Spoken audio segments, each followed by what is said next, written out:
Folks, it's happened. For the first time in 24 years, the New England Patriots and the man that's on my t-shirt showing many different emotions, as we can all see. I'm going to tilt over here, is no longer the coach of the New England Patriots. Bill Belichick has left. I'm going to put the graphic up just because, look, there's only 3 words you can really say about the manner. So I got to ask you, how are you feeling? Tough. It's been a tough 24 hours. Obviously, the news broke this morning. That was, Yep. you know, you can say you saw the writing on the wall, you saw it coming, and all that. Doesn't make it suck any less. But it kind of is what it is. In a way, I'm glad it happened early, right? So like Yeah. you kind of work through it throughout the day, and by the time you know it's time to do the show, I'm not as pissy as I was earlier this morning, and I was pissy, but I'm doing all right. How about you?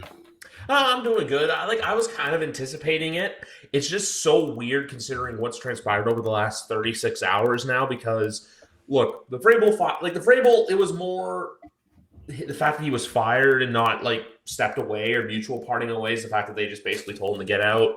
Mm-hmm. But then you have the Carroll stuff, which I know some people are like, surprised, like not surprised by, but at the same time too, it's just like it's the same element of surprise. And then the Nick Saban news drops, and that was a true bombshell because that one was not like no one saw it Yeah. coming. It's not like Yep. a Coach K thing where he was just like, "Yeah, I'm announcing like 24th from last year." No, this was just a full on. We're done here. And then I woke up, and it's the first thing I see on Instagram. And as soon as I see both of them speaking at noon, you just knew. You knew Yeah. immediately what was coming. And then your message was the first one that I saw about the picking. We picked an Elite Data podcast. So for those of Yeah. you guys who don't know, we were waiting. I wanted to wait just to let everything from the year that was marinade, but we just ended up loading up and loading up and loading up, and now the guns are ready to fire, like Yeah. the end zone militia does. But ultimately, with the news, I'll say this too, and from a perspective of me with work, I got to watch the press conference in a 7-Eleven, and getting emotional in a 7-Eleven really was not on my 24 bingo card. So I'll just say this: I don't want to say it was time because I feel like there's 2 sections of Patriots fans right now. There are the ones that are saying weird stuff like "you're going to regret doing this." Some that are even weirder, being like Jonathan Kraft's going to run this franchise into the ground once Robert dies, which I don't even want to think about that right now. Kraft's still 82 and healthy, I assume. And then Mm-hmm. there's a section of the fan base that's it sucks. It's not as emotionally draining as Tom because Tom was so dragged out. I feel like if this wasn't announced until like a couple weeks from now, it would be worse. But with this whole news, it's just we're ready to move on. We're ready to see what's next. Yeah, I get that. I think I fall probably in the terms of the somewhere in the middle. Really, it was one of those Yeah, like I understand it. I don't like it, but I understand yeah, it. I think with someone had posted like minutes ago, someone had tweeted on the timeline that this is worse than when Brady left. And I don't know if I necessarily agree, but I know I don't disagree. If only because when Brady left, at least we had Bill, but when Bill left, it's like. Damn, that's it, right? It's like a closing of the chapter, right? There's no one left from the dynasty run, right? We know that, or we suspect that Matthew Slater is going to hang them up yep, in a matter of weeks at this point. Um, and that will kind of shut the door. I think David Andrews is probably the only holdover from the second half of the dynasty. But as far yep. as like that, you know, been around for as long as I've been, for as long as I've been around, it's weird. It's weird. So I think it's going to take some getting used to. But at the same time, I think there's a certain level of optimism that I have with regards to the Patriots. Like, okay, well, Yep. this sucks, but we get to see them do something a little different. That could be cool. That could be fun. Yeah. And that's the optimist in me, just trying to, keep things hopeful in a time where I'm like, damn, bro, this is terrible. And we kind of see who they have in mind as far as the succession plan goes, and I'm sure we'll get to that. So it's not completely, it's not like when Tom left in that like Tom left and everyone was like, well, is it Jarrett Stidham? Because they had nothing. So at Yeah. least with Bill the mutually parting ways with the Patriots. At least the Patriots have a succession plan in place, so it gives you something to rally behind. Yeah, that's the thing because, and I'll say this too on the Brady note. For me, the Brady news is worse just because of when it happened, Yeah, considering the world was in disarray, where it was yeah, just like a punch in the face on top of a punch in the gut, where it's like, oh, hey, so we don't know what the hell's going to go on for like, hey, 2 weeks close, everything's fine, which that was a long story. But this one now, it's kind of that closure where we saw it coming. With Tom, it was just, to drag it out. He could stay, he could do this, he could do that. More than anything with all this, we need Apple TV to like release that doc now. I understand when they're releasing it and why they're releasing it February 16th, right after the season, just to give football fans something to, hold on to. I know obviously spring football, you're a big fan of that. That's coming back in March, but March 30th, yes. March 30th. But with that Apple TV thing, for everyone for years who was saying the stuff about who was it, who was in charge, the book I referenced by Jeff Benedict several times, everyone's going to find out, hey, what actually happened. So for us, and also say this too about that doc, I'm not going to get my hopes up because I'm one of the few people that enjoyed Swamp Kings thoroughly. I know some people were pissed off. Yeah. Yeah, I just like watching stuff like Major Wright talk about instead of intercepting the ball, I'm going to go murder that man because I want to strike fear in their eyes. Yeah. So with this, it's like the same thing too, where I'm just interested to see it. And also I've seen stuff too where it's like they brought everyone. This one's not like the Swamp Kings one where they only brought back a select few players. This one, they just decided, hey, this seems like everyone from a 20-year history is going to come out of the woodwork to do this. But ultimately with the team, part of me's scared and part of me's excited for what's next. Part of me's excited just because it's that new chapter in your life. It's that, hey, let's see what happens. But the scared comes from not exactly the whole welcome to hell thing, but it's just the scared of, are they going to be mediocre for the next X amount of years? Yeah. And I mean, they've been mediocre the last couple of years, so I guess it's really not that big a change. But at least you had, history to hang your hat on. Whereas with, going forward, that history is not there. So if they are mediocre, they'll just be mediocre, right? With no necessarily, there's no light at the end of the tunnel, so to speak. But I do think it'll be interesting. Obviously, this day was going to come regardless. Right? Everyone goes at some point. We watched Tom Brady leave, and once he left, it was clear that anyone could go. And the fact that Bill's going to continue coaching is, that's of particular interest to me, simply because when Tom left, I remember, and they'll deny it now because they're filthy, filthy liars. But I remember there was a section of Patriots fans who were like, well, it's okay because he's washed. And then he goes out and he wins the Super Bowl with Tampa Bay.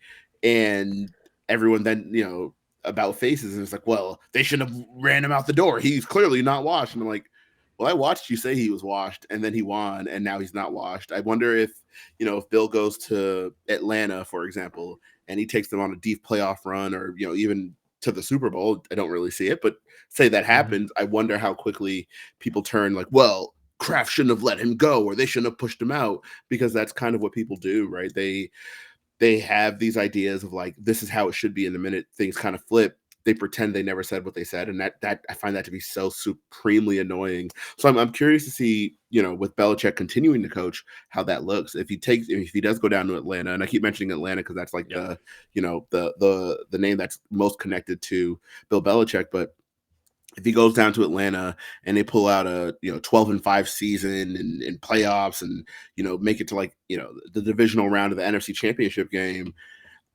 I'm curious to see how quickly people kind of recant, especially if on the flip side, the Patriots don't do so well. I wonder how quickly people, flip on that. But I don't think either stance is correct, right? Even as someone who doesn't love the Bill Belichick, firing, mutually parting of ways. I don't think I don't love the whole comparison, just hanging on. Well, we'll have to see if he does well, then it was a bad idea. Or if he does, if he doesn't do well, it was a great idea. And it's like, well, no, right. We're just looking at all that in hindsight. It's really just more of, was it the correct call? It could have been, it might very well be, especially given that he's 72 years old and the Patriots look like they're in for a pretty deep rebuild, right? They need a quarterback. They need at least 2 offensive linemen. They need, I would say 3 receivers. They need at least 2 tight ends. Like it's a pretty lengthy rebuild coming. And you have to wonder if a 72-year-old coach was going to be around for the long haul, which I think is a fair criticism. But then there are people who just wanted him out just for the sake of change, like change for the sake of change. And I think those people are going to be in for a rude awakening, because those are the kind of people who say dumb things like, it can't get any worse. And I'm like, yes, it can. Like, it absolutely can. Like, if the thought of Patriots head coach Josh McDaniels fills you with dread, then you're conceding right there that it could indeed get worse. Yeah. Well, for me, if they win 5 games next year, I'll celebrate it like the Super Bowl, because it's like, yes, we're better than 2023. So the bar, because that was the thing for me for next year. The bar was never going to be high. My ceiling was going to be like, like what we saw from the Chicago Bears this year, where, hey, they went from 4-13 to 7-10. Where you see that improvement, but there's still some growing pains. There's some losses where, look, I mean, Darnell Mooney should know how to catch football, but that's neither here nor there. I mean, God forbid it fall directly, literally fall in his lap. Yeah, literally in your hands. Yeah. Hail Mary. So you know what I mean? Like, they have that dynamic for them where it's just like, hey, if next year you steal a couple wins, you have some games that suck to lose. Because like this year, the whole month of November, I would want every single one of those losses back. Those were just all painful losses in their own right. The Commanders game, where we made Sam Howell look like what everyone's hyping Drake made it be. The Colts game, which was just we had to wake up early and go, bleh, and then watch Chad Ryland shank one against Tommy DeVito. So in theory with this team, I agree with you on the rebuild stance, where I'm like, I couldn't see Belichick waiting through that. But my whole thing now has never been to wait and see for next year. Next year is just like hey, roll out what you can. I'm more worried about the guys that are free agents that would potentially want to follow Bill, how KB, Duggar, Kendrick Bourne, Bourne, because he's a prevalent one. Because Monday it was outside Gillette Stadium, hey, I want to be back, and then now it's hey Bill, I'll go. I may go where you go. So it's just this weird dynamic. And if next year, I mean, if we're getting Kendrick Bourne being used better than Bijan Robinson, then God help us all. But but yeah, it's weird. But at the same time, too, with Bill, there's 2 non-playoff teams I can see, and one's Atlanta and one's the Chargers.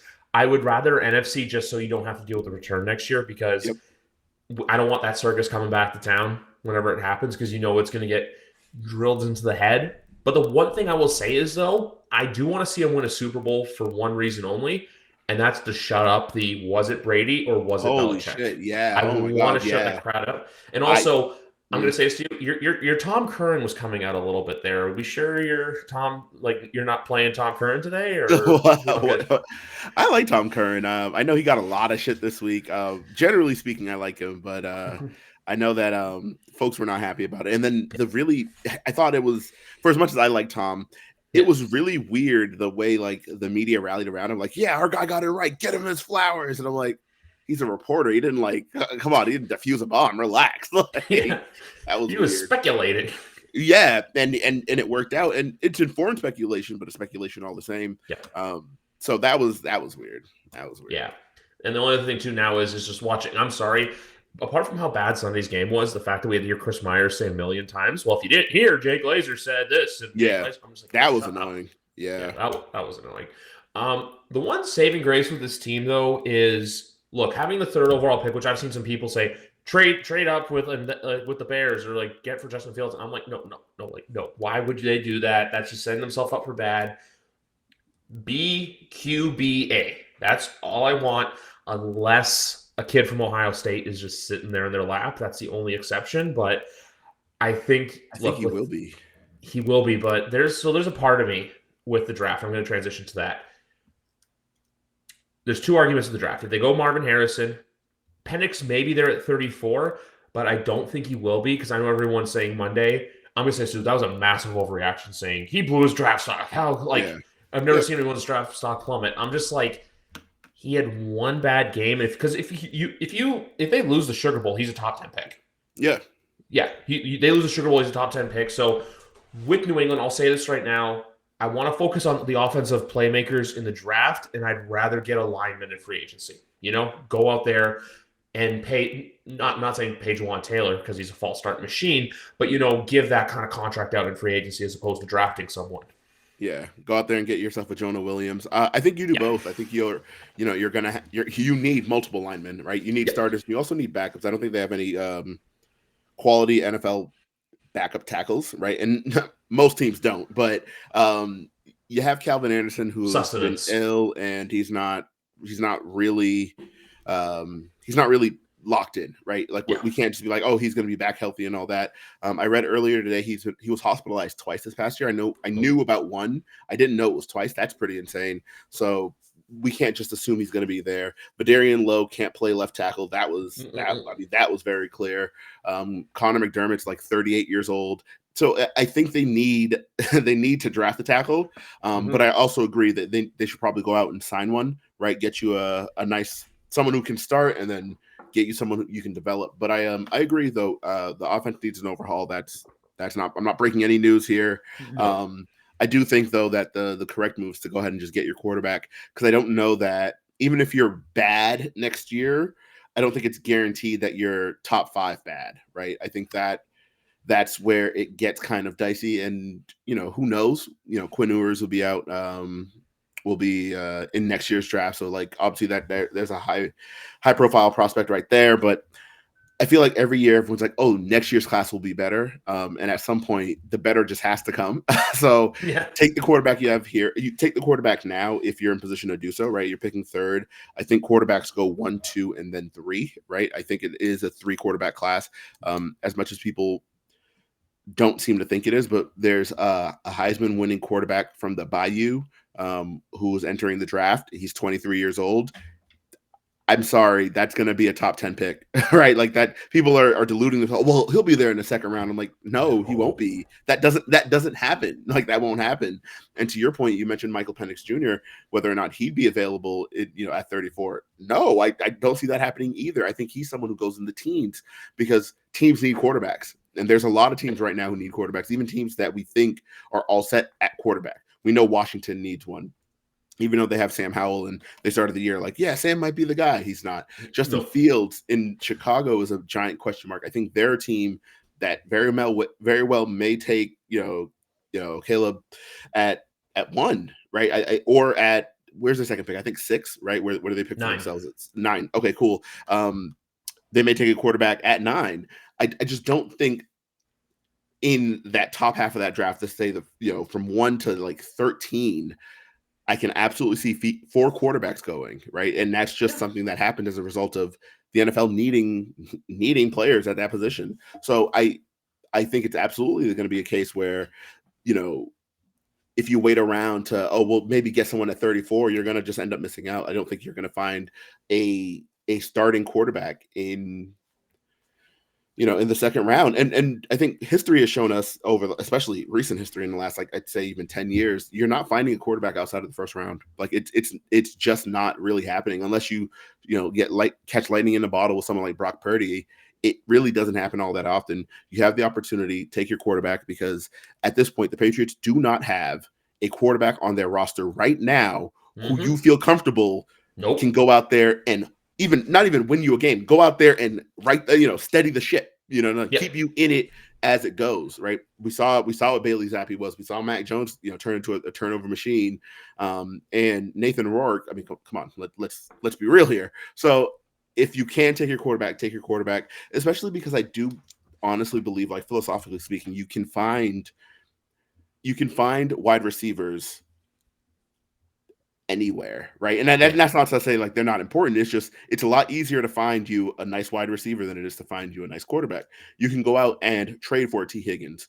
You can't just go out and trade for exactly, and he's a free agent even to boot. Although I wonder if he gets franchise tagged and then traded, which is why I said trade for him. But you have Brandon Ayuk, who will also be a free agent. These kind of players will or could potentially be available.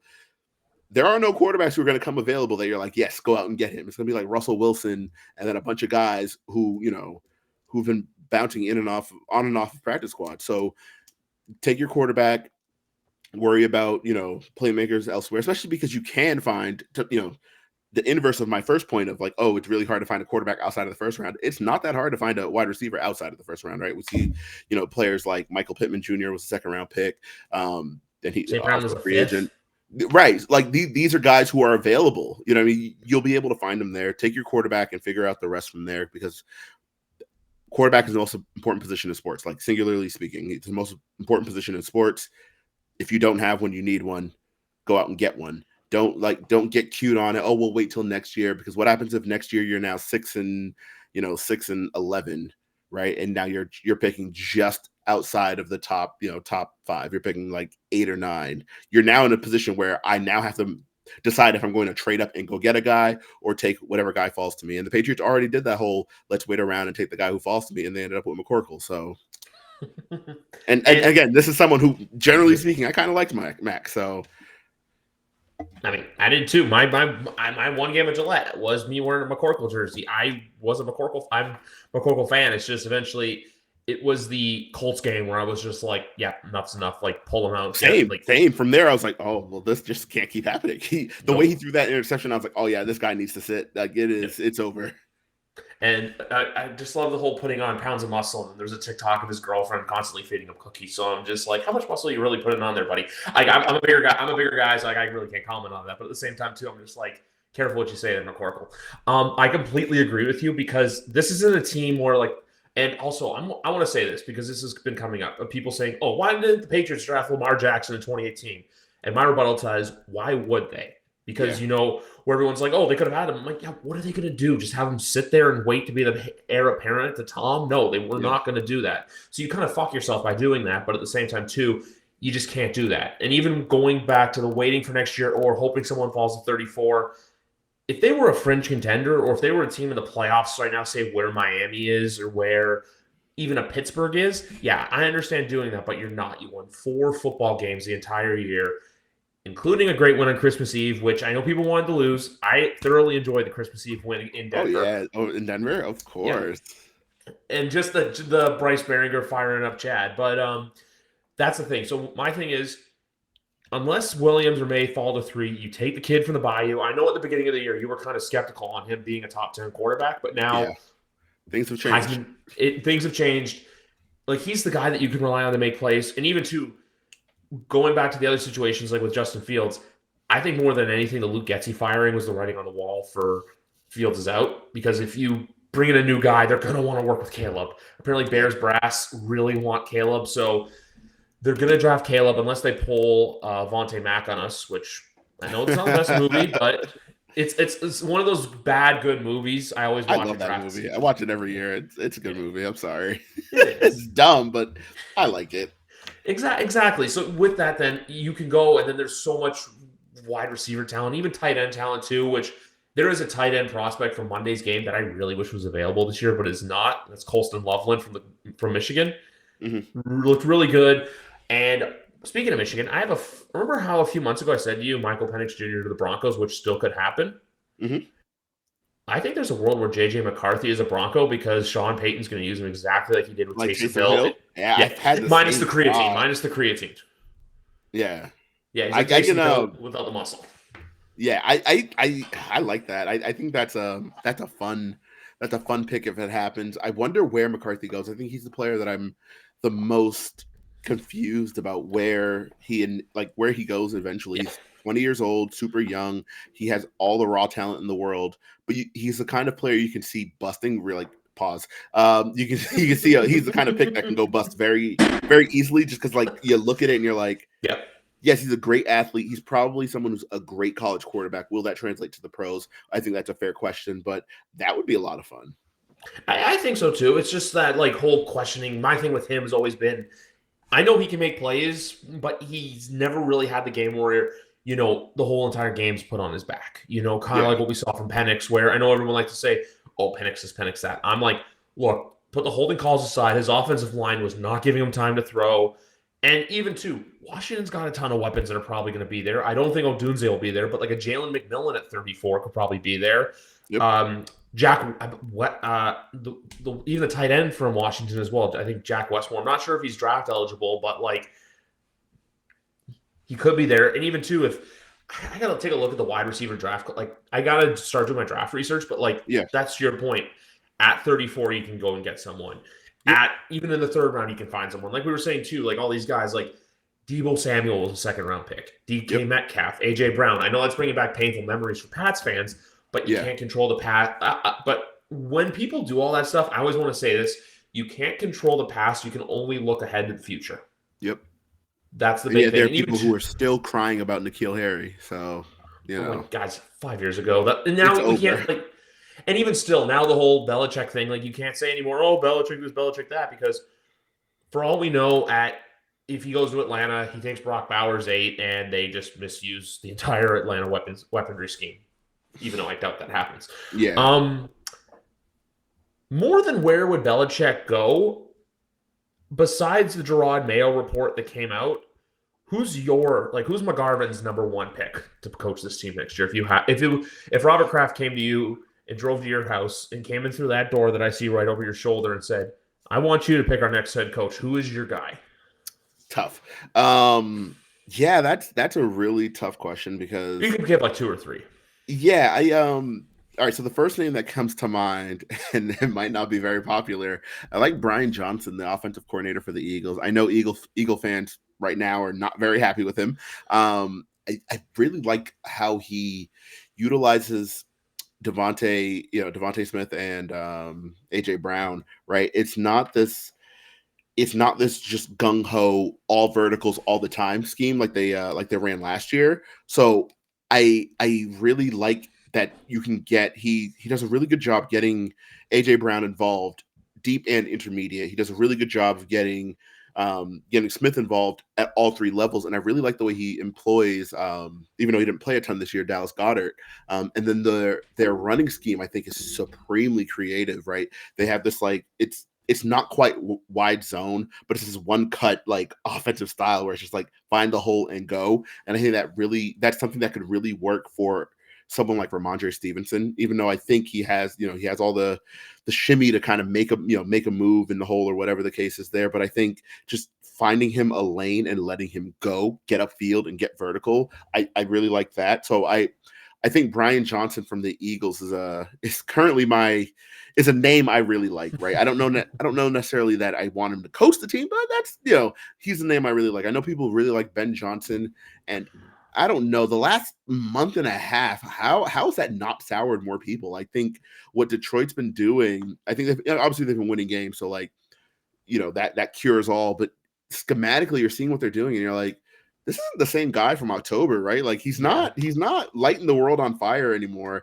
So that's interesting. Bobby Slowick, I think he's getting a ton of credit down in Houston. I think he should, right? I think he's a real good coach. I think a lot of that, though, is relying on CJ Stroud just being an absolute stud, because the minute he was out, when he missed those 2 games with the concussion, schematically that offense didn't look right. It did not look right. So it's I think he's getting a lot of credit for just excellent play from his quarterback. He's getting a lot of credit from oh yeah, look what he did with Nico Collins and Tank Dell. And again, the minute Stroud was out of the equation, I mean, by that point Tank was already out, but Nico Collins looked like Nico Collins from last year all of a sudden again. You know what I mean? So it's I don't know. I think people tend to get stuck. They get stun locked into these are the only coordinators that are worth anything, the guys that I've heard about. So it's the same 3 guys, and they're the only guys that matter. And if you don't get one of those guys, you've missed out on your guy for the year. And I don't necessarily know that I believe that, but those are 2 guys that I kind of like, Brian Johnson and Bobby Slowick. I also like the Gerard Mayo thing is interesting because earlier in a group chat, someone accused me of being anti-Mayo, or I'm upset because Bill got fired, and so that's why you don't like Mayo. And I'm not. I think my take on Mayo is I think he'll be a fine head coach. I think he'll probably even be pretty good.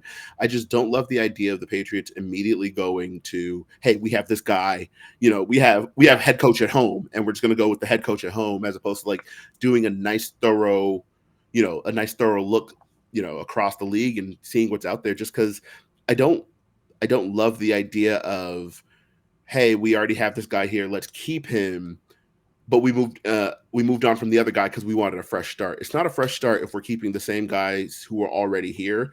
And I don't know that obviously I don't know if Mayo's going to go ahead and bring in all sorts of new guys, but generally speaking, people tend to work with the people they work with, right? So there's a very real chance that he just kind of keeps the guys he's familiar with, because people like what's familiar. So I think that is something to monitor. But I would not be against Jerron Mayo being the head coach. And the fact I quite like him is just, I want the Patriots to kind of take a bird's eye view of everything before making their decision, and not just going, "Hey, we have a guy. We're just going to roll with this guy, and that is it." Last name that I liked, and this is another offensive guy, but Frank Smith, the offensive coordinator for the Dolphins. I think he is incredibly innovative with some of the stuff that he's like brought out, but I think he falls into the similar category to Eric Bieniemy. Bless you, by the way, where.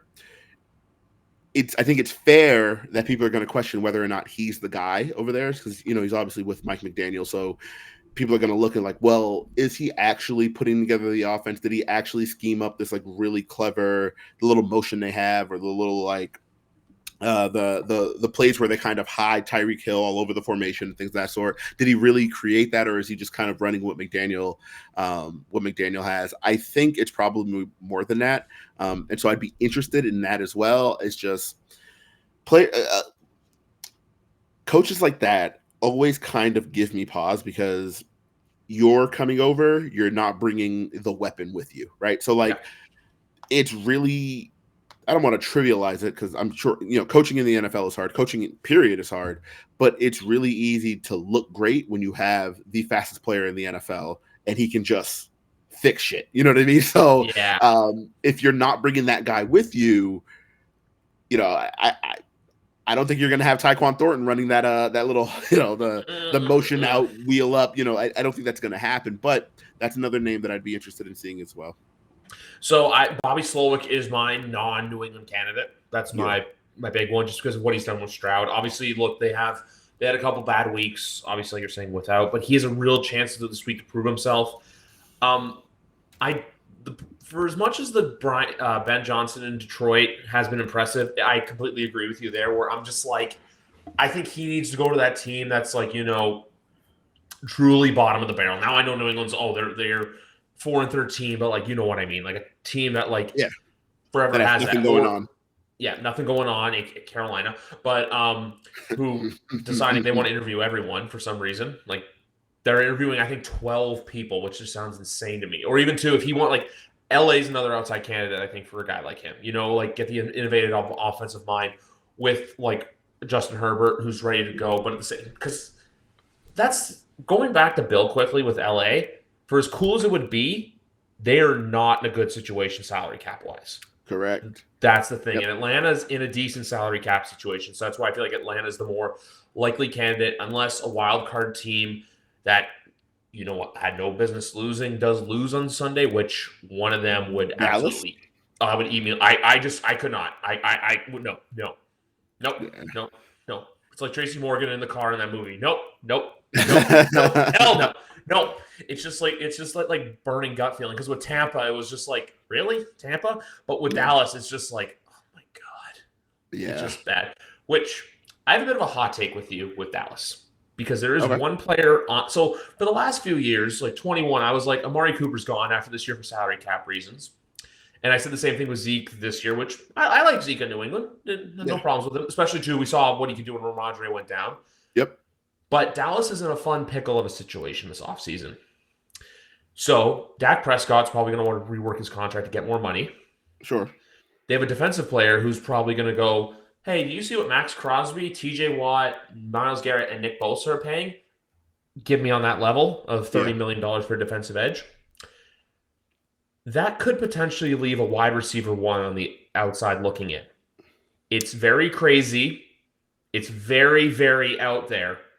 Who?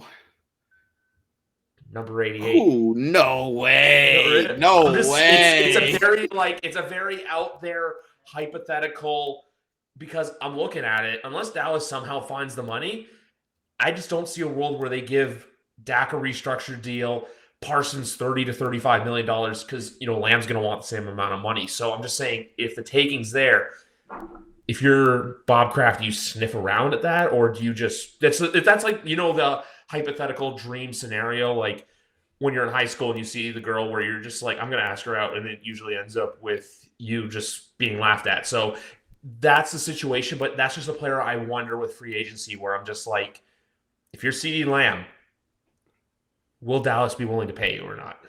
I think they have no choice. I think he's made Yeah. himself just Won people invaluable fantasy this football. year. Yeah, he's the kind of player that you kind of move Mhm. when he comes to you, he's like, hey, I want X amount of money. You're like, all right, I'll move some things around. I'll figure it out. Even if it means taking a hit on the offensive line, which seems to be the most likely to me anyway. Yeah, I no way. You cannot let him walk. Nah. I think that's a huge error. Although I like Brandon Cooks, I don't think they have much else behind those two. Jalen Tolbert is fine as like a Gal's been okay. rotational piece. I'm not big on them, and I really like their tight end Jake Ferguson. They have been really good at Mhm. finding. They've been really good at finding. My friend turned it really well for me the other day. He said they're really good at finding great whites at tight end, and I'm like, that is excellent because they just be pumping these dudes out, and I'm like, holy shit. Jason Um, Witten, Dalton Schultz, Jake Ferguson. Blake Jarwin, he was really good for Yep. them for a couple of years before he destroyed his legs. Yeah, I no way. But if it's Yeah. available, you absolutely make the move. Yeah. Um, I think you probably move on from Brandon Cooks, which is so interesting because it's going to be another team that moves on from him, even though he's hyper productive. It's just like at the end of the day, it's just Brandon Cooks, and you can't pay him $22 million. Like he is a really good player, but there are better players and you can't pay him the money he's worth. And so he's going to keep bouncing around. I think Dallas for Bill would be really fun, though. I think Yeah. you give him Micah Parsons and it can get really ugly. Yeah, I completely agree. A player I would look at, though, for a line perspective, though, would be like a Tyler Biotish, for example, if he were Yep. available. Like that's Yeah. a more realistic, or even I want to say Tyron Smith. It's just the injury concerns kind of scare me. And Yeah, now, I wonder how much longer he plays. It feels like we're almost at the end there. yeah, same with Zach Martin too. Which Zach Martin is going to be a Hall of Famer one day. I'm not Sure. discrediting Zach Martin. Zach Martin's going to be in Canton. And also, too, for folks out there saying CeeDee Lamb, you're crazy. It's a very out there hypothetical. I'm just Sure. saying And those are because fun. yeah, No matter what. I that's think this those are is it we're in it that it time of the year. it makes for good conversation because we could sit here Yeah. and just say Brandon Ayuk 8 million times into the microphone, and how much fun is that? No, I like that. That's a It's a really good lot. hypothetical. Yeah. One that I want to avoid from a wide receiver standpoint, people might be outlandish with this, but it is Mike Evans, which Mhm. I will say this. One of the most underrated wide receiver careers in NFL history, in my opinion, I certainly underrated him. considering who he's done it with. Now he's had 3 years of Tom, but if you look outside those years of Tom, he had what? Fitzpatrick, Jameis, and Baker. Like it's not Didn't like he he had have a didn't he have wasn't he there with Mr. Long Neck with the neck? Who was did he not Gabbert. play with the neck? No, not Gabbert. Oh, Oh my gosh. He ended up in Chicago after. oh God. Oh my gosh. Oh, Glennon. Yes, yeah, Mike Glennon. Yeah. Did he play with Mike Glennon? Oh no, because Glennon played at 13, and then yeah, he definitely played with Glennon because Yeah, I Glennon think played he in was there with Glennon 13. because I think Glennon. It was like Glennon and Winston was like the system going on there. So I Yeah, think, yeah. So yeah, Glennon was drafted in 13, and I remember Winston was drafted in 15, and Evans was drafted in 14. So it yeah. definitely played with the neck for a little bit there. So that's just the thing with Mike Evans because with him, for as great as it would be to have, I just think for him eventually it's got to plateau off. He just Yep. turned 30, which look, I just turned 30, and I don't feel old yet, but 30 in the NFL, like eventually, I think he does end up staying in Tampa, especially considering what they've done this year. But that's just a name I would avoid just because you don't know eventually when it's going to fall off. Yeah. I don't know what they do with wide receiver this year, honestly. Like, there's a lot of guys out there. I think Ayuk and Higgins are my tops. Yep. Pittman's another out there hypothetical because I do think the Colts keep him Yeah. because he's just one of those guys. He's been getting better year after year after year. For sure. But it's an ultimate big wait and see and just go from there because who knows what they end up doing. And then even too, I'm going to say this a tight end as well. I think in a perfect world, you keep Henry, Yep. you let Gesicki walk, Yep. and you sign Farrell for cheap. And then do you really want to create it? I think with tight end, honestly, draft someone. Just, you know You what? have to. Have to. Someone will be there on Friday or Saturday. Guarantee you, you will find someone Friday or Here's Saturday. a fun name. Eric All, tight end for, I think, Iowa at this point, but he really started at Michigan. He's a good player. I think he is vastly underrated in what he can do. I don't know if he's declared yet, but it's time. You said the perfect words. You said Iowa and tight end in the same That'll sentence. do it. Yeah, that will do it. He's a good player. And they're tough too, because like for example, it always shocked me that play that TJ Hawkinson when he tore his AC and MCL, and that he just walked off the field. It was just like, yeah, I'm good, I'm fine. But no, this whole offseason is going to be a fun journey and an adventure for us, because I've been saying this every year where it's like Pandora's box. But this year truly is Pandora's box, just for the sense of we don't know what to expect. It's going to be a lot of fun. It's going to be very interesting. And also, I'll say this too. I'm with the Tom Curran stuff earlier. I'm not like, it's not that I'm not a fan of his. I was just eventually like, okay, Tom, like just pump the brakes on it, because it seemed like you were pushing him out. You're not Felger, but another story for another day. Yep. But you know what? This whole draft process is going to be fun. This is the time to lock into the prospects. This is the time to, you know what? Hey, watch the Senior Bowl. Look at the. I don't know how much you look at the Shrine Bowl anymore, because without Bill, I feel like those diamonds in the rough, maybe missed. Which that's gonna be the tougher pill to swallow. In all honesty. Yeah, it's just nailing the day 3 picks. Yeah, that's it. That is exactly it. But you know what? I got to do this with you, because we do have some football to play this weekend, which I completely forgot about. It was so like about 20 minutes before we got on. I was like scrolling through Twitter, and I'd seen like, oh, so and so practiced. He'll be ready to go this weekend. And I'm like, holy shit, there are games. I completely forgot. The Patriots completely dominated it. I think it was Deebo Samuel who had mentioned someone. We had a good day of practice or whatever. We'll be ready to go. And I was like, holy cow, there's football to be played. I completely forgot. Before we do the football, a friend of the program, Alex Barth, I'm not going to pull the tweet up on the screen, but he actually mentioned a pretty cool stat that Nick Saban started at Alabama in 2007. He and Belichick coached 17 simultaneous seasons. By my count, that's just over 200 weeks of football. Do you know they only lost on the same weekend 6 times in 17 years? I saw that. That was insane. I'm like, there's no way absurd. That's real. But like, yeah. They also, I don't think, ever won a championship in the same year. No, that was weird. It was always out. Like, I remember 2018, they won the national championship. We lost to the Eagles. And then 2019, they lost to Clemson. Well, they got their asses whooped by Clemson. And then the Patriots beat the Rams in Atlanta. Yep. And then 2016, same thing. And then 2017, the exact same thing. So it's just that one weird. That one's wild. And I'll say this with the Saban thing too. I do think that he's probably going to go to TV in some capacity. Yep. I feel like he'll do like not College Game Day, but like he'll do some panel work for ESPN or something like that. Like I don't think that's he comes out of retirement or he tries to go to the pros. No, he's just going to ride off into the sunset and just live his remaining years with his wife somewhere. I think they have a house in Georgia or Florida, I heard. And I know that he mentioned his health was declining. So, I'm obviously wishing all the best for my coach, as an Alabama football fan. That was a tough Wednesday, and then to wake up today and it's like, hey, Bill's also out. I'm like, holy shit, all of my coaches are gone. The one thing I'll say too is replacing Saban at that job is going to be the taller task than replacing Belichick at the Patriots, because here's the thing, the SEC is no longer Bama's king. You got Georgia in there, you got LSU in there. Texas is going to be. I saw some people say, "Oh, Sark could go back to Alabama," and I'm like, no, Sark's got a really good team in Texas that's going to the SEC. That probably will be in the playoffs next year with the 12-team playoff, which I still say this, that 12 is too much. They should have done 8 because... I agree. I think 12 is way too many. I think you overcorrected. Because here's the thing. 5 versus 12 is not going to be... It's not going to be March Madness upsets where you get that. You might get one every couple of years, but for the most part, like you're going to get a few games that are just purely... Someone's getting cooked. There's no way politely putting it. But moving on to this weekend, we got Houston taking on Cleveland. This is like the one game where I feel like whoever loses, it's not going to be disappointing just because it's the holy crap, we got to the playoffs, we looked really good, and it is what it is. Like, I know it's like losing still sucks, but do you get where I'm coming from with that metaphor? I do. Yeah, absolutely. It's going to be one of those like, we're not just happy to be here, but at the same time, like as a fan of those teams, losing, there's no shame in losing that. You lose either team, you lost, you're like, well, we had a pretty good year, we ended up there, and the future is bright.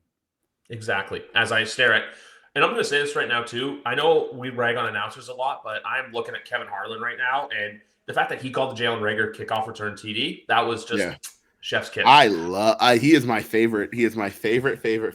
He has such a good voice, he has such good energy, and he's so good on the fly. And I think I just saw Max Crosby dap up Kevin Durant courtside in LA. So Max is already on to bigger things. But with this football game, though, I know Cleveland's been the hot story. I just don't see Houston getting cooked again like they did a few weeks ago. And also, I'm going to say this, I don't see Amari Cooper going as psycho as he did a few weeks ago. Yeah, that was insane. That was insane. Well, here's the thing that gives me pause, right?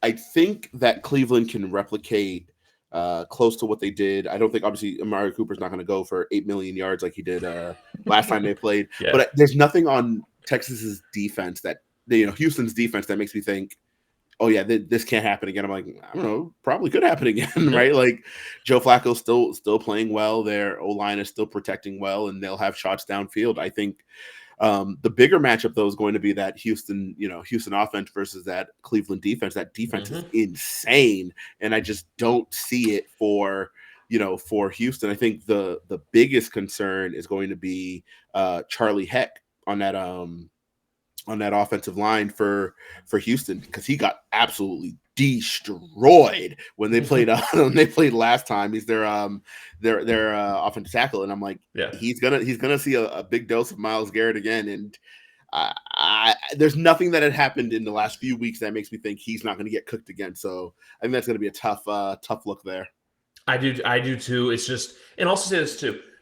The signings, the trade for Zadarius Smith and getting Shelby Harris, I think were some of the most unnoticed signings, because that opened up Myles Garrett to be able to go out there and just go anywhere. Freak. Absolutely. And then I think I don't know if underrated is the right term, because I think ball knowers absolutely rate them properly. But that secondary tandem of they have Mark Emerson, they have Ward. Denzel Ward, obviously, and then Greg Newsome. I think Greg Newsome has been playing outstanding ball. I know his rookie year, people were a little hit or miss on him, especially because he didn't record any interceptions. But I think he's a really good player. I think they have like a really good trio there, and then they have Grant Delpit on the back end. I don't actually know if he'll be playing. I think he might play. I think that their secondary is so good. And then you have JOK, Jeremiah Owusu-Koramoah at linebacker. 21 draft. He's so good. He's just so good. So I don't know. I feel really good about Cleveland in that in that matchup. Like I said, I haven't made any official pick when I said Houston. I feel confident in this game to be closer than what we saw a few weeks ago. That's the thing I'll say too. And with Houston's defense, the only player on that defense that really gives me pause to where it's like, yeah, this guy's a star, and that's Derek Stingley Jr. Someone who's I don't even want to say he's been really good. He's just really coming to his own and like living up to that third overall pick status. Ultimately, he took a little longer to get there than Sauce, but he is absolutely worth the pick. He's a great player. Exactly. They breed them differently in the SEC. But ultimately, though, I think it means more, but for this point of narratives, I want to go for Cleveland, because we all know what we want to see next weekend. We all know Flacco going back to Baltimore. Holy cow, that would be good. Yeah. I'm really rooting for Baltimore. It's not even low key either. I'm big on Lamar Jackson, so I'm really rooting for Baltimore. I want him to take the whole thing, but I think Flacco in Baltimore in the playoffs, that would be sick. Yes, that's the thing, because eventually. Because for him, too, it's just that doubting of, like, everyone that still's doubting him, like, which Arthur Blank. I don't know why Arthur Blank doubted him, but that's another story for another day. Saturday night, Miami, Kansas City. I'm sorry. For the cold narratives aside, and for as bad as they've looked, when one quarterback that wears 15 knows how to get it done in January, you don't pick against that. Agree. I think they have looked bad. I really think the cold... this is going to be one of the few times where the cold actually matters, just because we're going from Miami, right, where this week it was probably low 80s, nice and humid and all that, and it's going to be -30 with a wind chill. It's going to be, it's going to feel like -30 in Kansas City for the game. That's going to be a tough transition. And I think in those elements, right, when it's real cold, you want to run the ball, and I think Miami can do that. But that, I think, is where Kansas City really shines. And I know a lot gets placed on their pass defense. Everyone's always talking, L'Jarius Sneed and Travarius, not Travarius Ward. I'm blanking on the corner opposite him. The young guy. He's the second-year player. McDuffie and then Watson is the guy I was thinking of. I think they're obviously, they're good in the secondary. I think really their front seven, really their front six, plays really, really well against the run. And I think if Miami can't get it going on the ground, you're asking a lot of Tua to kind of just like, hey, go out there and put the game on your back. Obviously, Tyreek Hill is going to be a factor there. I don't know. I'm not betting against. I'm just not betting against Kansas City at home in the cold. There is another second-year player of the Kansas City defense that I feel like is flies very much under the radar, but has been a not significant impact player, but has been an impact player for them this year. Who we think? That's George Karlaftis. Yeah. He's really come on. I know everyone expected him to be really good as a pass rusher coming out. I think he's been outstanding against the run. That's been like what's been surprising to me. I thought he's been really good. So I give me Kansas City in that game. I just don't buy Miami in the cold. Also, that whole, I know it's real fun and it's super funny. The whole they haven't beaten anyone. They beat one team over 500 in the last calendar year. I think that's 5 field goals. Yeah, it's I don't buy it. I also think that Miami has so many injuries on the defense, and we're all just saying like, oh, it doesn't matter. But when you're signing JPP off the street to come like save your pass rush, and you have him and Melvin Ingram, neither of which were here a couple of weeks ago, and you have both of them as your bookends, and they're going to be the guys to save us, you got some issues. And then you have obviously Jerome Baker is out, right? I think he's going to be out the rest of the year, regardless of if they win or not. I don't love it. I think obviously their secondary is still pretty good. Jalen Ramsey's a good player. He didn't decline like everyone thought he would. X has played better this year. Xavier Howard. He's played better this year than he did last year. I like both of their safeties, Javon Holland and Brandon Allen. I think they have on paper. It's just that front seven is just so alarming. I think Isaiah Pacheco could have a day. Yeah, that's the big thing too, and also. Look for. I know he hasn't been himself this year, but look for 87 as well. 87 is this is the kind of game where I feel like he can bully some people out there on the football field. Tough year for him. Yeah, I mean, off the field, no, but on the field, yes. Yep. One thing I want to say, I don't know how much of a crazy take this is. I'm not saying it would happen this year, but going into next year, would Mike McDaniel be considered a hot seat candidate if they were to lose this game badly? Yeah, that would be surprising. I think they're an ascending team. I think it would be premature, but Stephen Ross wouldn't surprise me. There's nothing an NFL owner at this point can do that would surprise me. I wonder if he'd think, oh, they're much closer. They should be much closer than they are. I saw rumblings earlier today that Nick Sirianni could potentially be on the hot seat, and I think that's insane. The guy took you to a Super Bowl last year. I think he's a little overrated as a coach. I think it's insane to fire him 2 years into it, a year after taking you to the Super Bowl. I think that's a little silly.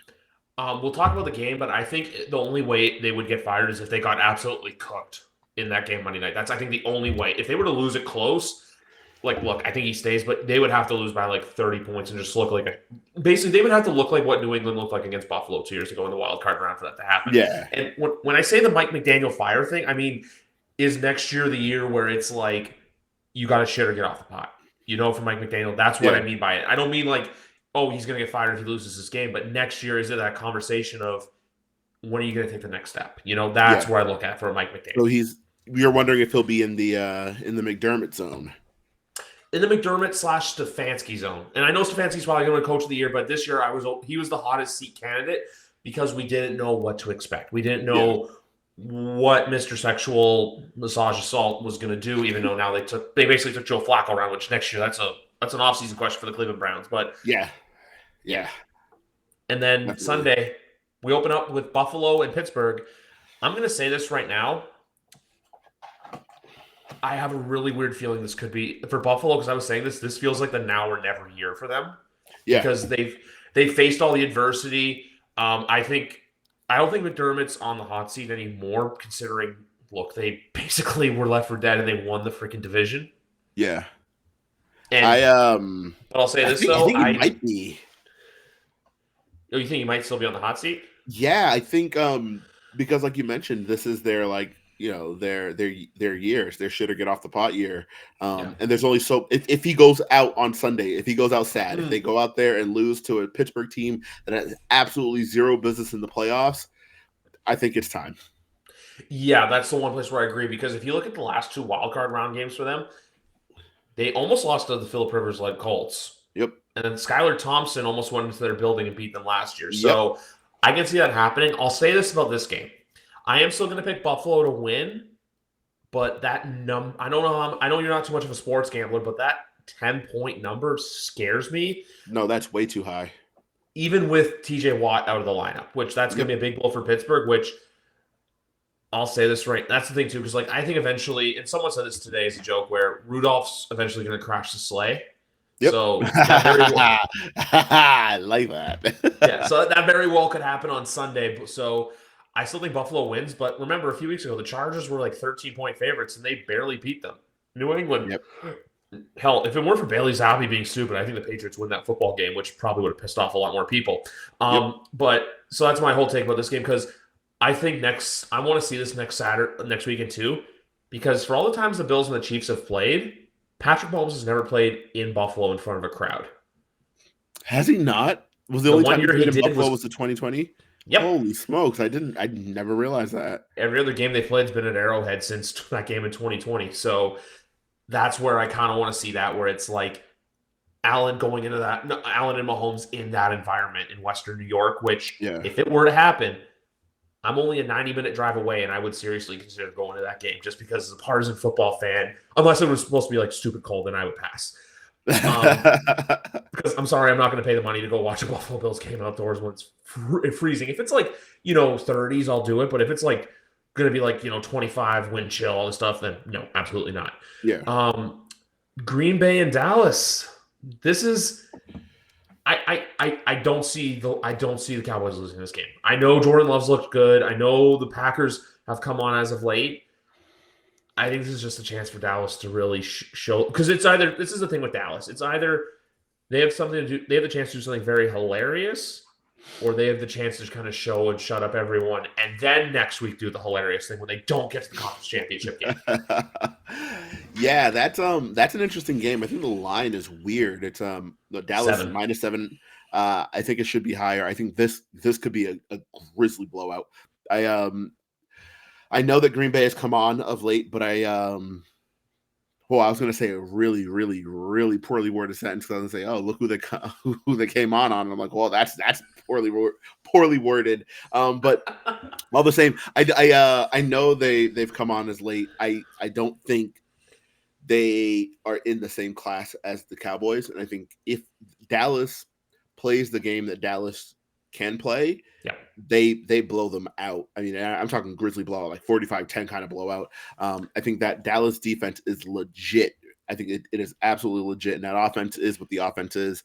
It's just, my only thing is Dallas is just so good about letting you down when you start to believe. You're like, oh, this team can go somewhere, and then they lose, and you're like, what the hell? And it's always a what the hell kind of loss. It's never like, oh, we played them tight, that was close. It's always like, hey, do show up. Yeah. That was like 2 years ago against San Francisco. It was the weird clock management. Dak had like no time to spike the ball, get in position. Yep. Last year it was Dalton Schultz not getting both feet in bounds and then deciding, hey, we're going to put Ezekiel Elliott at center. Yep. Yeah. So let them do that next weekend. But for now, I think this is the game that Dallas takes care of business in. For sure. But the game of the weekend, I'm sorry, it's Sunday night. And there is the villain part of me is coming out for this game. Because I think Matthew Stafford is going to go into Ford Field. I don't know how much of a Simpsons fan you are, but there is a scene early on in an episode where Bart falls in love with his neighbor. She has a boyfriend, and she goes into his chest and takes his heart and just rips it out and says, you won't be needing this. And there is a part of me that wants to see Stafford just do that to Lions fans. Because think about it. 30 years, first playoff home game at Ford Field, and your former guy comes into your building and rips your heart out. Rips your heart out, pees on your Cheerios, just makes it a miserable offseason for the Detroit Lions.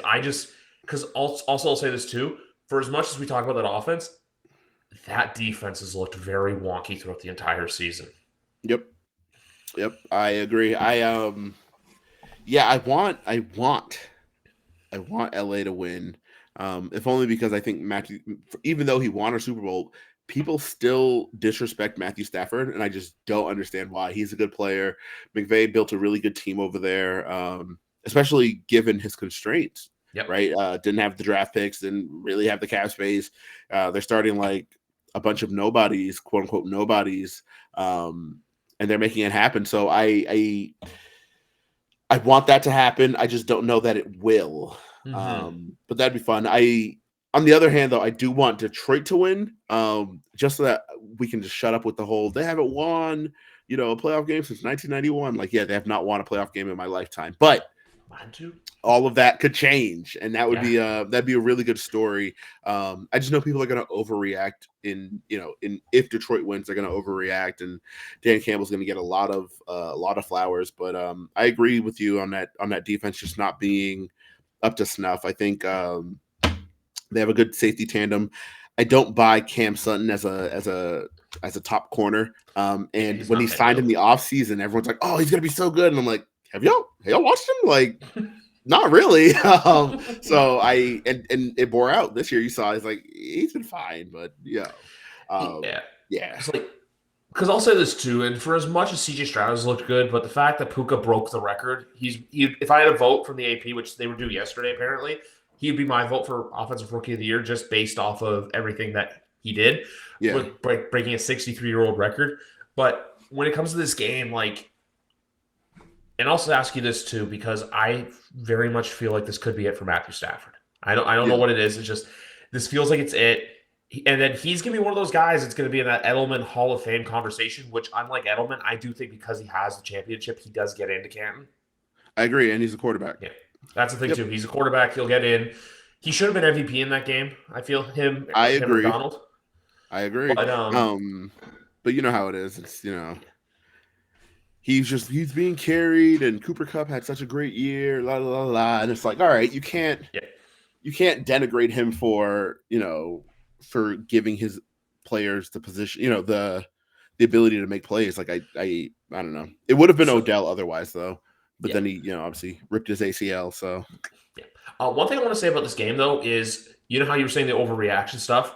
I think there's going to be an overreaction for this game when it comes to the head coaching hirings. Because do you remember last year when Cincinnati walked into Buffalo and then beat the Bills handedly, and everyone was giving Lou Anarumo his flowers, and then they lose to Kansas City and that went away immediately? Yep. If Detroit wins this game, you're going to hear the exact same thing where it's like, Aaron Glenn's going to be the next head coach of this team, which I still think Aaron Glenn's going to be a head coach. Right, like Ben Johnson, same thing. Where it's like they're going to be giving their flowers, they're going to be showering them with praise. Yep. And then, because for as much as Dallas and Philly in the divisional round would be a good matchup, and we'll get to that in a second, Dallas-Detroit rematch, I think for storyline purposes and considering what happened, would be better. It's just, I think, besides the defense, the only thing holding back Detroit is Dan Campbell's emotions. I reference the game I went to a lot because in that game, they went 0-6 on fourth down and didn't score any points. Holy cow, yeah. That whole decision to go for it there where they could have won the game, you could have easily had just taken the points and gone to overtime. But I feel like Dan Campbell, for as much as emotion can fire them up, it can also be a hindrance for them. So we'll see if he can keep it in line. But ultimately, it's going to be a good game, but I'm going to go with the Rams just because at the end of the day, I trust McVay more than I trust Campbell. Agree. Campbell's a chance to prove me wrong, though. For sure. I think we don't even have to look as far back as, the Patriots game from last year. I think really the Cowboys game from this year really did it as well, where he was absolutely determined to go for two. Yeah. Even after they had the penalty that drove them outside of the 10, and he still lined up to go for it. I'm like, that's insane. Kick the extra point, and like that just didn't make any sense to me. And I'm like, oh well, this is what he does. Like he kind of gets it in his head. Hey, here's what we're gonna do, and he just won't come off of it. And I think that's perfectly said. I think that's something that's holding that team back. So I think we'll probably have a similar inflection point this year, this weekend. We'll see, we'll see what he's made of. And if it works, everyone's going to be like, yeah, that's the kind of player you want. That's the kind of coach you want. He's super aggressive, blah, blah, blah. But at the same time, I think sometimes he's aggressive for the sake of being aggressive. And I think that's just a bad way to coach, right? I don't love going for it in your own territory. Nope. You're at the 22, early in the game. Why are you going for it? Like, why? Like, kick the ball, play field position. Like, it's fine. I know that we're in a new era of sports where everything is, go for it. What do the analytics say and all that? And I absolutely, I respect that a lot. But I think a lot of times coaches get too in their own head about that. And it's like, yep. Yeah, bro, just kick the ball away, play field position. Your defense is playing well. Just kind of, especially when it's early in the game. And it's like, I understand, like on one hand, you're like, oh, it's early enough in the game, it won't matter. But it's a huge difference if you're already down 7 to give it back to the opponent in their territory. They go up 14. Now you're on the back foot. You know what I mean? It's like, you didn't need to do that. It's okay to play field position. Punts aren't a bad play. But sometimes he coaches like he's allergic to punting. So that's exactly it. Sometimes instead of just being this like intense, aggressive guy where it's like, we got to do this, it's like, no, just take a step back and go do what's best for the team. Don't do what's best for you. Yep. And I'm going to keep Monday night short and sweet and I've been right about this a lot lately. I think this is the Philadelphia Eagles get right game. Oh, I think this is the game where they go into Tampa Bay.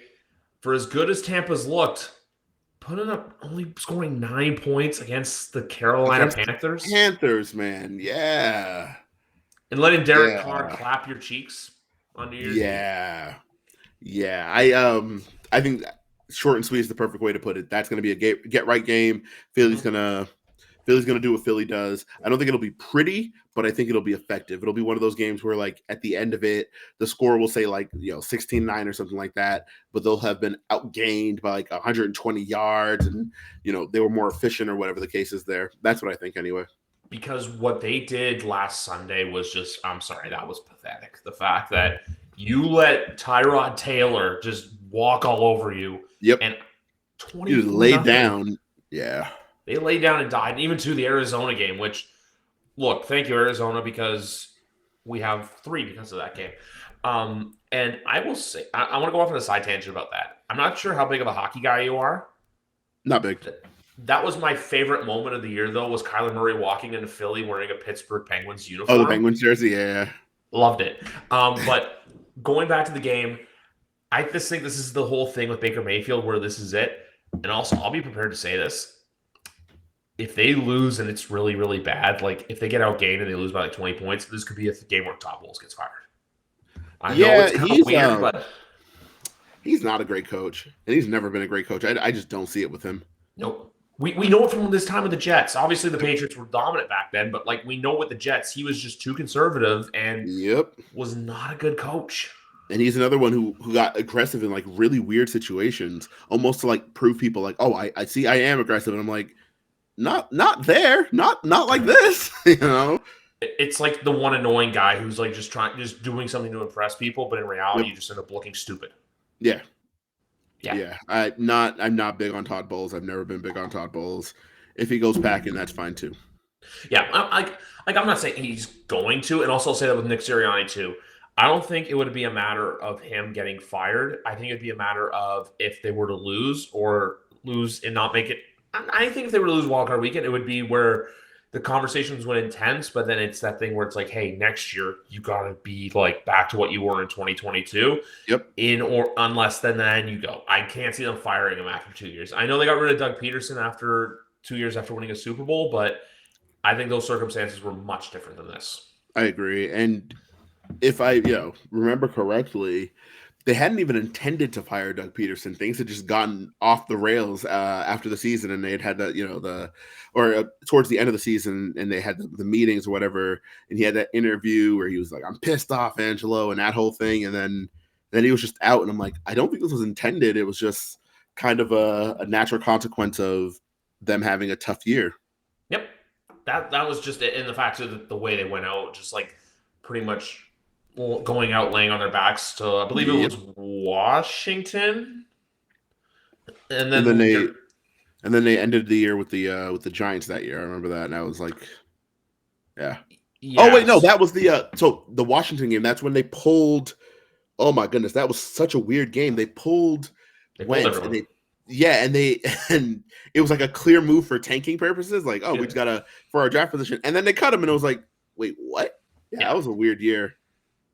exactly. But this weekend should be good for football. It's good. It's always weird the playoffs because like believe me, and also too we got to commemorate this because it's been 9 years yesterday since.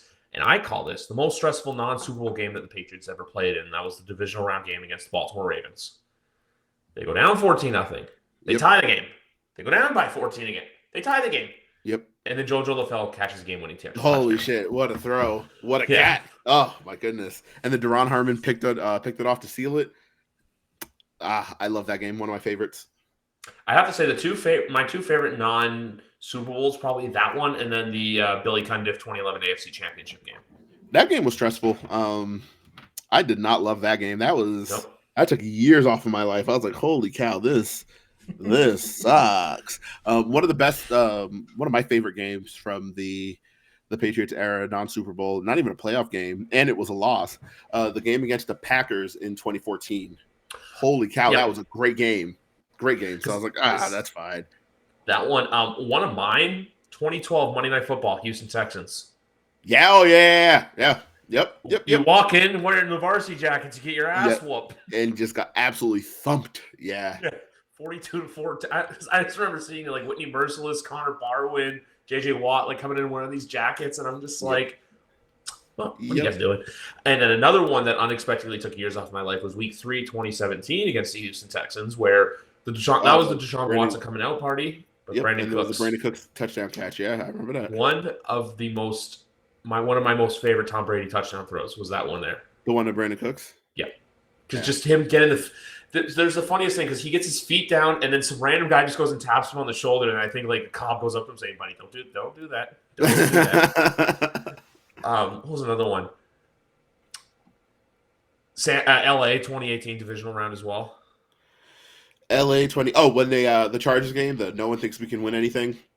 That one. We should have known at that point they were winning the Super Bowl. Instead of going like now that we look back on that, we should have been immediate like, yeah, they're winning the Super Bowl. Like as soon as Tom Brady says, yeah, we suck, I'm just like, and back to his videos, the fact that he used many men the next day, where he's like, that was fun. Basically, him just going, "You want me dead? I'm not leaving." Oh, and then the only other one I can think of is Jacksonville AFC Championship game. I know that was a great game. That has one of the biggest what ifs because if Jacksonville wins that game, because look, they go into disarray and they're a team now where I look at them next year where I'm just like, I don't know what to think of you. I do not know. I agree. One of my another one of my favorites, and we can wrap up obviously, but Colts Patriots 2013. That was the game where Alfonso Dennard picked off Andrew Luck early in the game. He took it from Levon Brazil. That was great. Dante Hightower had a pick, and that was the game where LeGarrette Blount was returning kicks and was just unstoppable. And I was like, holy shit, what is happening? That was a good one. And then another good one for mine was the 2013 Bronco game as well. The 24-0 win in overtime. Yes. One of the best games in franchise history. I'm going to be honest. That was a game where Ridley had fumbled, LeGarrette Blount came in, he had fumbled, and it was just like, all right, we got Brandon Bolden. He's gonna lead us to victory. Great game. And then another one that I just love is the more so than the game was just a photo that came from it, but the Tom Brady walking down the alley in Mexico with the cages surrounding him. Yeah. One of the coolest Tom Brady photos of all time. When Brandon Cooks absolutely had Obi Melifonwu in hell, that was sick. Yeah. One point I want to make before we wrap up quickly, and I don't know how crazy of a take this is, but you know how everyone likes to label the generational talent? Yeah. I still think that the last truly generational talent we saw was Andrew Luck. What, from a quarterback perspective? No, from from a quarterback perspective, because everyone comes in saying this guy's going to be this guy's going to be that. I still feel like we haven't seen that, and it's still a damn shame that his career was cut as short as it would, because I feel like if he had continued on, I don't know if they win a Super Bowl, but he's definitely a Hall of Famer.